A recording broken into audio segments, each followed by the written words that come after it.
सत्यराम नाम स्मरण की विधि बता रहे हैं हमारा दादू जी महाराज। जो जल पैसे दूध में, जो पानी में लूण, ऐसे आत्म राम सो मन हट साधे कौन। राम राम कैसे करें? जो जल पैसे दूध में, जैसे दूध के अंदर जल डालते हैं तो जल और दूध एक में हो जाता है, उनको अलग अलग नहीं किया जा सकता है महाराज, वो एक ही रूप हो जाते हैं। जो जल पैसे दूध में, जो पानी में लूण।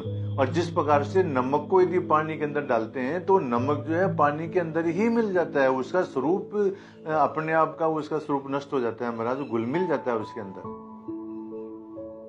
तो परमात्मा का भजन कैसे करें? जैसे एक में एक होकर के, तल्लीन होकर के उसी के अंदर मिल जाए महाराज, एक में की हो जाए। जैसे दूध और जल एक हो जाता है, जैसे नमक और पानी एक हो जाता है, इस प्रकार से परमात्मा से एक में एक होकर के परमात्मा का भजन करना है। जो जल पैसे दूध में, जो पानी में लूण, ऐसे आत्म राम सो मन हट साधे कौन। इस प्रकार का यदि कोई साधक है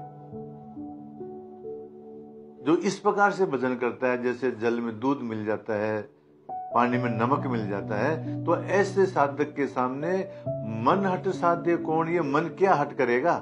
साधकों की जो है ये शिकायत रहती है ना महाराज, मन नहीं लगता है, मन इधर से उधर बेचैन हो जाता है, घूमता फिरता रहता है। पर यदि हम इस प्रकार से साधन करेंगे, इस प्रकार से राम राम करेंगे, तो जो है वो मन जो है हट नहीं करेगा उसके सामने।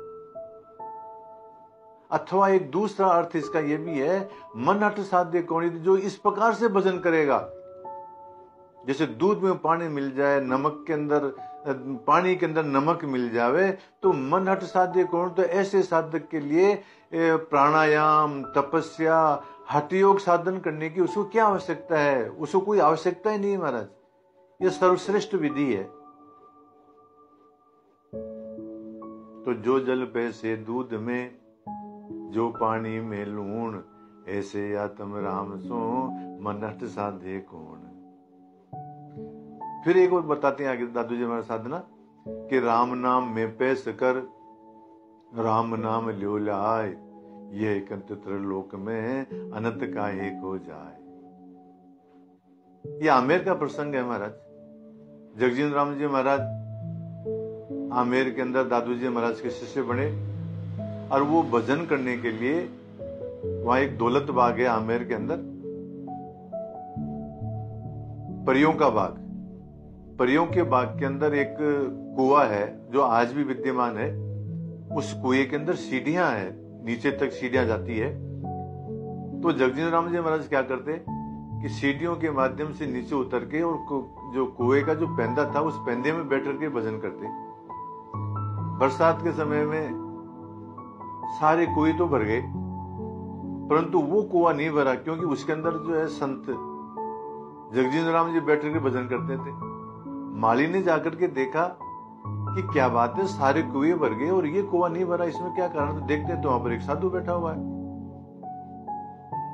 उसको मालूम पड़ा कि मतलब हो नो ये दादू जी महाराज का कोई शिष्य है।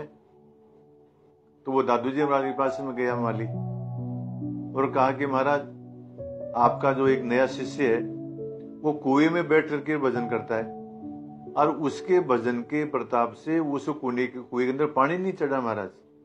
यदि वो कुएं के अंदर पानी नहीं भरेगा तो बाद में मैं जो है सिंचाई कैसे करूंगा, मैं बाग की सिंचाई कैसे करूंगा, और जब मैं बाग की सिंचाई नहीं करूंगा तो बाद में मेरे को राजा मेरे को दंड देगा। तो महाराज आप अपने शिष्य को समझाओ।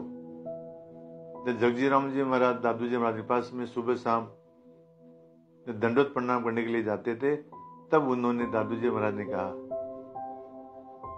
कि राम नाम में पैस कर, हे जगजीवन राम जी, कुएं में बैठने की आवश्यकता नहीं है, राम नाम रूपी गुफा है उसी के अंदर बैठो, अर्थात राम नाम के अंदर ही वृत्ति लगाओ, अपने आप को राम नाम के अंदर ही डुबो दो। राम नाम में पैस कर, राम नाम ल्यो लाए, राम नाम में पैस कर, राम नाम ल्यो लाए, यह एकांत त्रैलोक में अनंत काहे को जाए। यही एकांत है। तुम एकांत समझ करके और वहां जाते हो ना, कोई में बैठे भजन करने के लिए, तो राम नाम रूपी गुफा के अंदर बैठ करके राम नाम के अंदर ही अपनी लीलो लगाओ, अपनी वृत्ति लगाओ। यही तीनों लोकों के अंदर मतलब एकांत है, और कहीं जाने की आवश्यकता नहीं है। इस तरह से साखी के माध्यम से दादू जी महाराज ने जगजीवन राम जी को उपदेश दिया। दादो राम नाम में पेश कर, राम नाम ल्यो लाए, यह एकांत त्रैलोक में अनंत काहे को जाए। तो इस तरह से दादू जी महाराज राम नाम की स्मरण की अलग अलग विधियां बता रहे हैं। सत्य